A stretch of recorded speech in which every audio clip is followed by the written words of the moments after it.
번째 순서는 2시 상황실 긴급 진단으로 들어가 볼게요. 메릭증권 이원희 차장님과 함께하겠습니다. 어서 오세요. 네, 안녕하세요. 네, 차장님과 함께 오늘도 3가지 상황실에 들어가 볼 테고요. 첫 번째 상황실 긴급 진단해 보겠습니다. 해운주를 한번 다뤄볼까요? 저희 채팅방에도 최근에 해운주가 궁금해요라고 글 올려주신 분을 봤는데 일단 HMM은 주주 달래기에 나서긴 했는데 아직까지 주가에는 큰 분위기 반전은 없었습니다. 이 해운을 둘러싸고 있는 상황부터 좀 보자면 악재와 호재가 좀 공존해 있는 것 같긴 한데 이 물류 대란 드디어 해소가 되는 겁니까? 해소가 된다면 해운주들의 경우에는 또 어떤 영향을 미칠까요? 일단 근데 물류 대란이 해소된다는 시그널이 나오긴 했지만 네. 이제 그건 이제 이제 그렇게 시작. 하겠다라는 거지. 예, 오래 걸릴 걸로 예상이 되고요. 여전히 이제 미국 자체 이제 미국 서부 해안 이제 주로 이제 LA 관련 그쪽에 있는 이제 항구가 적체 현상이 굉장히 심하다라고 얘기가 나와 있는데 미국 이제 미주 노선의 물동량의 대부분을 그쪽으로 많이 보내다 보니까 그쪽에 적체 물량이 많이 있는 상황인데 여전히 뭐 미국 정부에서 그걸 해결하려고 노력을 하고 있지만 뭐 전문가들 분석은 한 6개월 이상 걸리지 않겠나 뭐 이렇게 보고 있고요. 근데 이제 이게 또 해소된다라고 하면 또 오히려 운임은 또 하락할 가능성이 있다라는 또 전망도 있기 때문에 이게 또 해소돼서 또 마냥 좋지만은 않을 수 있고요. 그리고 또 이제 유가가 올라가면서 사실은 뭐 운송비에 원가가 많이 들어가고 있죠. 이제 맞아요. 한마디로 예, 연료비가 많이 들어가는 그런 상황이기 때문에 여러 가지로 이제 악재와 호재가 혼재되어 있지만 여전히 근데 운임은 뭐 컨테이너 운임 지수 같은 경우는 사상 최고치를 유지하고 있기 때문에 아마 3분기에 이어서 4분기도 실적은 계속 좋을 걸로 예상은 하고 있습니다. 근데 이제 이미 이제 주가는 그런 것들을 한 5월달, 6월달에 이미 반영을 해서 올라갔다가 맞아요. 지금 이제는 내년을 보고 있죠. 사실은 내년에는 그러면 더 이상 좋아지기가 좀 어렵지 않냐라는 얘기가 좀 나오기 시작을 했고. 이게 반도체가 최근에 이제 관련주들이 빠진 거랑 비슷한 요인이다라고 생각하시면 괜찮을 것 같습니다.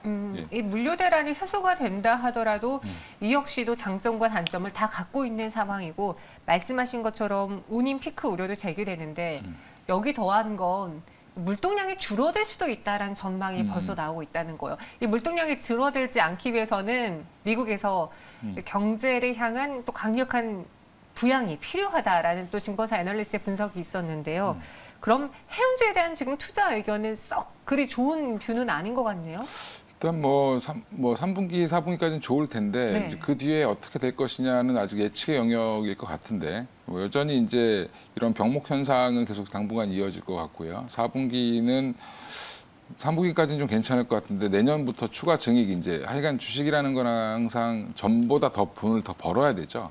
그러니까 HMM이 주가가 확 튀었던 이유는 사실은 워낙 안 좋았다가 좋아지기 때문에 굉장히 주가가 빠르게 급하게 올라갔다가 이제 이런 것들이 슬로우해지기 시작하고 더 추가적인 이제 뷰가 나오기를 바라는데 그게 이제 좀 어렵기 때문에 어떻게 보면은 좀 그런 부분들이 실망 매물이 나오면서 좀 주가가 조정을 받는다라고 보시면 되고 뭐 그래서 여러 가지 이제 뭐 그 회사 차원에서도 얘기가 나오곤 있지만 일단 해운주들은 당분간 저는 개인적으로는 좀 보수적으로 봐야 된다라고 생각을 하고 있고요. 네. 뭐 경기가 어떻게 될지는 모르겠지만 아직은 조금 둔화될 가능성이 좀 높지 않겠냐. 워낙 이제 올해 같은 경우는 작년 대비 기저 효과로 워낙 좋았기 때문에 이제 좋았지만 뭐 올해도 좋았는데 내년에 이거보다 더 좋아지기는 사실은 힘들지 않겠냐라는 게 대부분의 전문가들의 예측이기 때문에 뭐 주가도 마찬가지로 그래서 뭐 이렇게 확 올라가기는 좀 어렵지 않겠나 이렇게 개인적으로 생각하고 있습니다.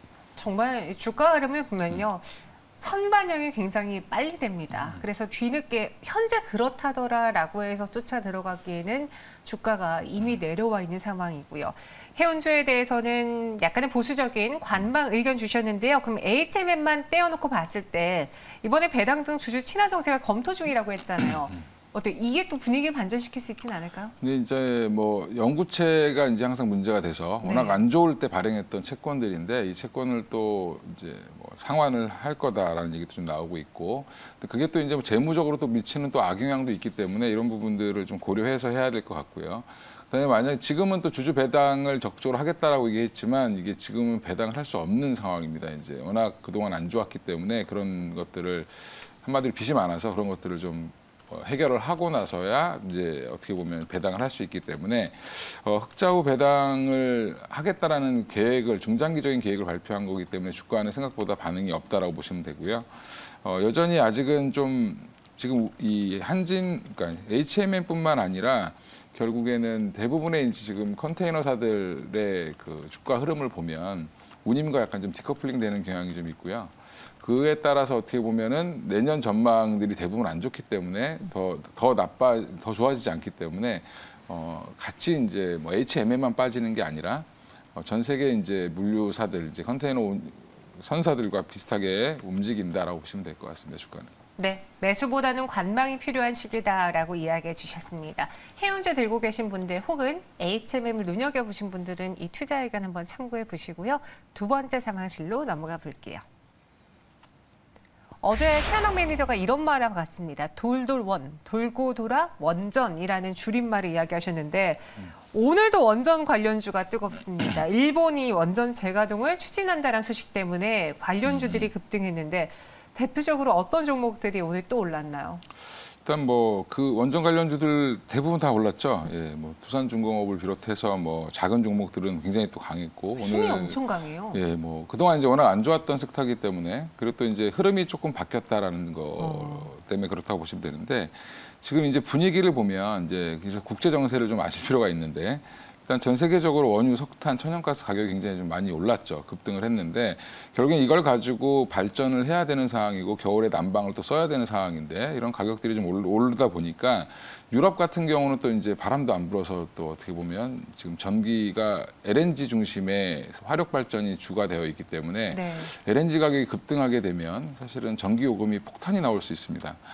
중국 같은 경우는 또 이제 환경 이슈나 여러 가지 이슈 때문에 석탄이 또 문제가 돼서 지금 굉장히 안 좋은 상황이고 이런 부분들을 고려해서 지금 유럽에서는 특히 천연가스에 대한 의존도가 굉장히 많이 높기 때문에 이런 부분들을 해소하기 위해서 탈원전을 얘기했던 독일마저도 이제 원전을 좀 다시 해야 되지 않느냐 뭐 이런 얘기도 좀 나오고 있고요.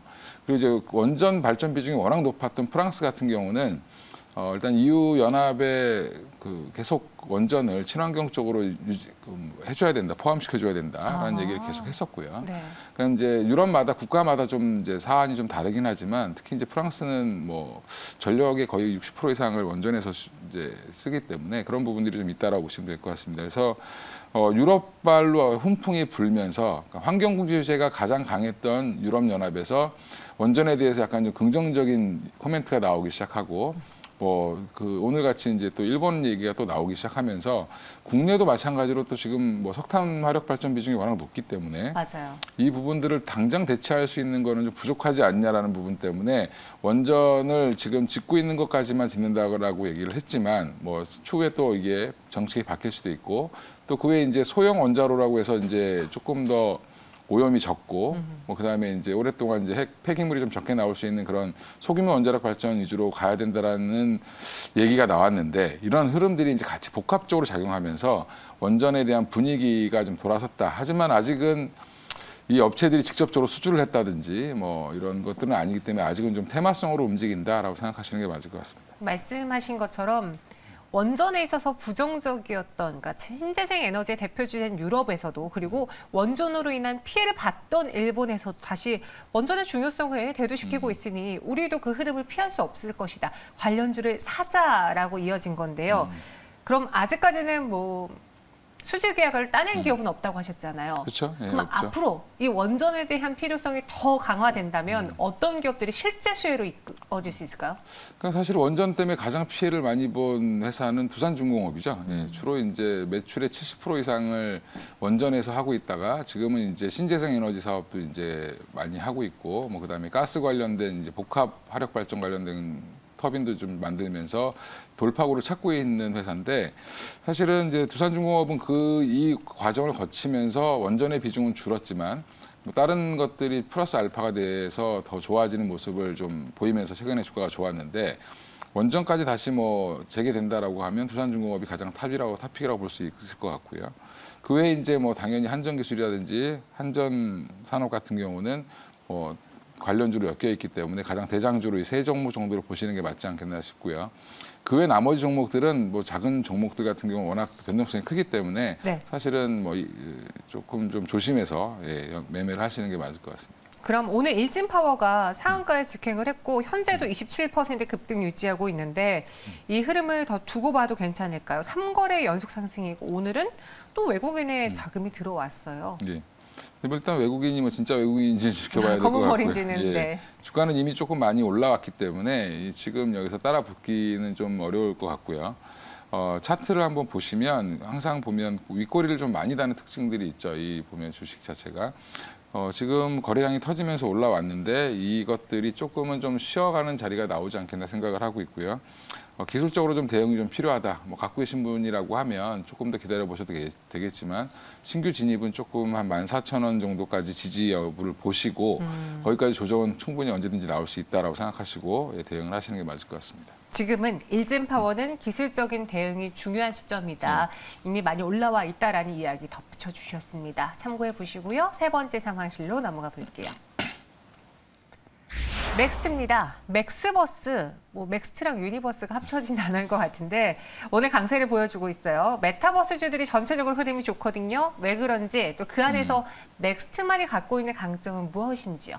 일단은 뭐 수급적인 요인일 것 같습니다. 메타버스 관련돼서는 네. ETF가 한 4가지가 상장을 하면서 사실은 그 ETF를 구성하고 있는 이 메타버스 ETF이기 때문에 관련 종목들이 계속 편입이 될 거고 추후에 이제 맥스트 같은 경우도 이제 신규 상장한 지 얼마 안 됐기 때문에 이제 이런 종목들도 계속 편입이 더 될 텐데 이런 부분들은 이제 주가가 좀 많이 전반적으로 다 조정을 받았죠. 이제 메타버스 관련주들이. 올 여름 한 7월 달, 8월 달이 고점으로 해서 대부분 조정을 많이 받았기 때문에 그런 종목들이 지금 반등한다라고 보시면 되고요.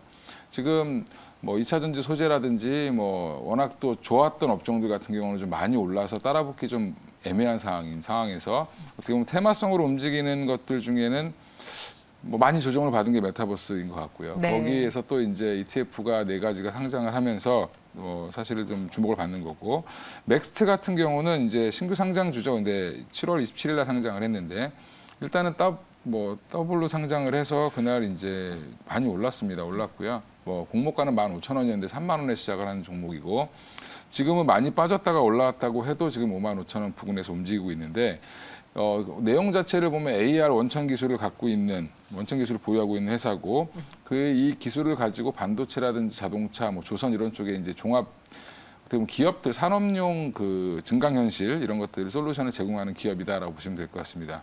그 외에도 이제 AR과 AI를 이제 결합해서 이제 메타버스 관련된 것들을 사업을 더 확장하고 있는 중인데 그 기술로 이제 VPS라는 이제 기술을 이제 상용화해서 좀 더 주목을 받는 회사다라고 보시면 되고요.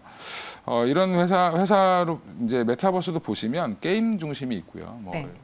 그다음에 산업 중심이 있고 또 산업에서도 이제 좀 뭐 어떻게 보면 제조업 쪽이냐 아니면 뭐 건설업 쪽이냐 회사마다 좀 많이 다르기 때문에 지금은 어떻게 보면 테마성을 같이 움직인다고 보시면 되고 뭐 드라마 제작하는 회사부터 뮤직 스튜디오부터 시작해서 뭐 여러 가지 이제 증강현실 관련된 것들 뭐 여러 가지가 나오고 있는데 저는 개인적으로 지금은 테마성으로 같이 움직이겠지만 나중에는 각각 개별 기업들의 특징적인 것들에 따라서 달라질 가능성이 높다라고 보고 있습니다. 네. 그러니까 메타버스 안에서도 맥스트는 산업용에 조금 더 강점이 있는 회사다라고 모멘텀 이야기해 주셨는데 말씀하신 것처럼 ETF가 4종이나 출시가 되면서 개인 투자자들이 안 그래도 이 메타버스 관련주들 너무 많은데 뭐 살까 고민하신 분들이 대거 이쪽 ETF로 손을 뻗으시는 것 같아요. 수급도 그렇게 된다면은 뭐 기관이라던가 개인 투자자들의 수급 붙지 않을까요?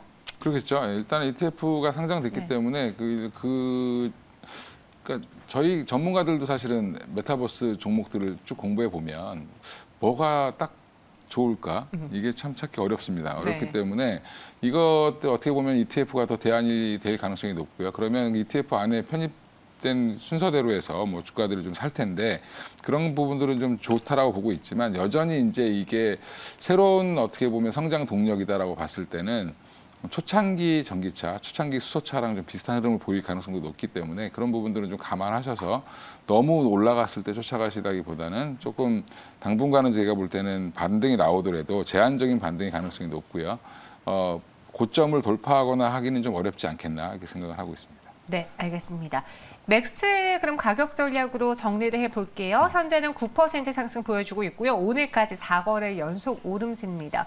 맥스트는 물론 초창기에 그 고점과 비교해 봤을 때는 낮긴 한데 또 공모가 대비해서는 높고 이게 높은 건지 낮은 건지 잘 모르겠네요.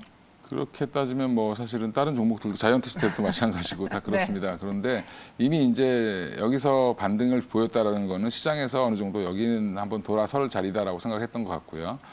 저는 개인적으로 한 7만 원까지 반등은 충분히 가능하다라고 생각을 하는데 이게 이제 당장 갈 건지 뭐 좀 천천히 갈 건지 좀 지켜봐야 될 것 같고 일단 7만 원 이상이 되면 좀 가격적인 부담을 좀 느끼지 않겠나 이렇게 개인적으로 생각을 했습니다. 그리고 이 사실 보호예수 물량이 아직 풀려 있는 게 안 나온 물량들도 많이 있기 때문에 이것들 또 공부해 보면 한 30만 주 이상이 또 언제 나올지 모르는 상황이기 때문에 그런 부분들도 좀 감안하셔서 접근하셔야 될 것 같습니다.